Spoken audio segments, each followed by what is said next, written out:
کیا سربلند کی سب سے بڑی غلطی اس کی موت کا سبب بننے والی ہے؟ کیا سراب آخرکار اپنا اصل چہرہ بے نقاب کر دے گا؟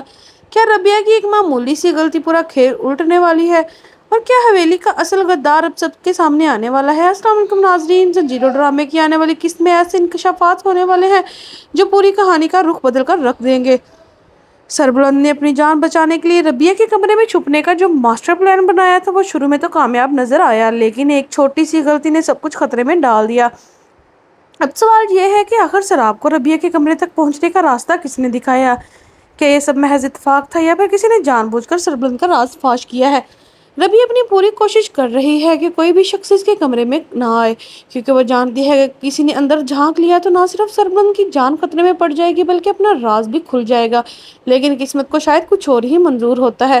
ربیہ بھی جان کو دوائی دینے کے لیے جلدی سے کمرے سے نکلتی ہے، دروازے کو تالا لگا دیتی ہے۔ یہی ایک حرکت شیری کے دل میں شک پیدا کر دیتی ہے۔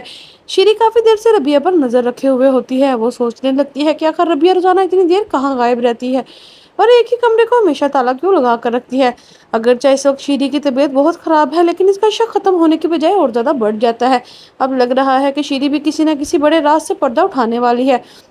دوسری طرف ربیہ بی جان کو دوائی کھلا کر واپس سربلند کے پاس پہنچتی ہے۔ جیسے ہی وہ کھانا سربلند کے سامنے رکھتی ہے، اسی وقت حکومت کی کال آ جاتی ہے۔ حکمت خان ایک ایسا راز بتاتا ہے جسے سن کر سربلند کے پاؤں تلے زمین نکل جاتی ہے۔ وہ بتاتا ہے کہ زمور نے سب کچھ اگل دیا ہے اور اس نے اعتراف کر لیا ہے کہ حویلی کی ہر خبر سے شیری دیتی ہے۔ یہ سن کر سربلند شدید غصے میں آ جاتا ہے اور یقین ہی نہیں آتا اسے کہ شیری جیسی خاموش عورت اتنی بڑی غدار ہو سکتی ہے۔ لیکن حکمت خان یہ بات بتاتا ہے کہ صرف سربلند کی خبریں ہی نہیں بلکہ شیر دل لالا کے قتل کی معلومات بھی شیری ہی نے دشمن تک پہنچائی تھی۔ یہی وہ لمحہ ہے جب سربلند کے ذہن میں ہزاروں سوال جنم لیتے ہیں۔ اسی دوران زرمالا سربلند کو سمجھاتی ہے کہ شیری اکیلے یہ کچھ نہیں کر سکتی، کوئی نہ کوئی بڑا شخص اس کے پیچھے ضرور موجود ہے جو اسے استعمال کر رہا ہے۔ زرمالا ایک ایک کر کے تمام واقعات کو جوڑنا شروع کرتی ہے اور پھر سربلند سے ایک اہم سوال پوچھتی ہے۔ وہ کہتی ہے کہ اگر آپ نہ رہے تو اس کی سرداری کس کے حصے میں آئے گی؟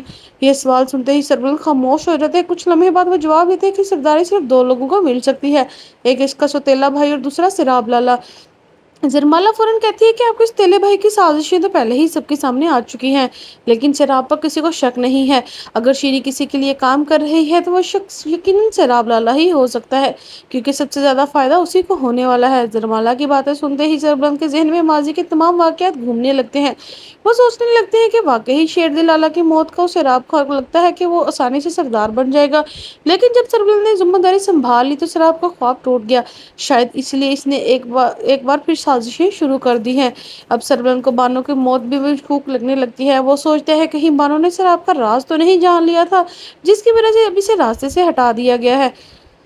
جتنی دیر سربلند سوچتا ہے اتنی ہی زیادہ کڑیاں آپس میں ملتی چلی جاتی ہیں۔ آخرکار سربلند اعتراف کرتا ہے کہ زرمالا کی باتیں بالکل درست ہے۔ وہ کہتا ہے کہ کبھی کبھی حال کو سمجھنے کے لیے ماضی میں جانا پڑتا ہے۔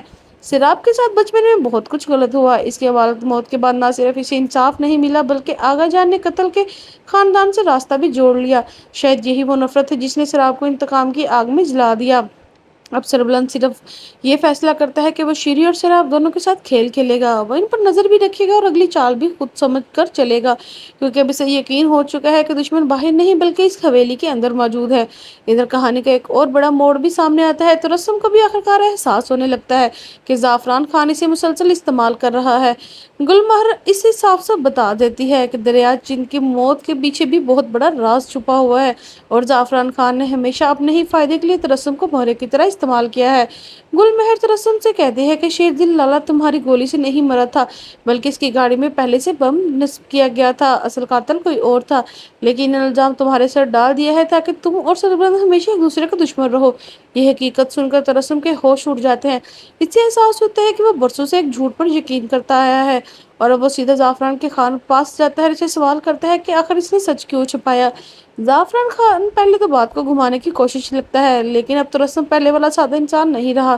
وہ جان چکا ہے کہ ہر طرف دھوکے کا جال بچھا ہوا ہے اور ہر شخص اپنے مفاد کے لیے کھیل رہا ہے۔ دوسری جانب سراب ربیہ کے کمرے تک پہنچتا ہے اور اس کے ہاتھ میں بندوق اور اندر زخمی سربلند موجود ہوتا ہے۔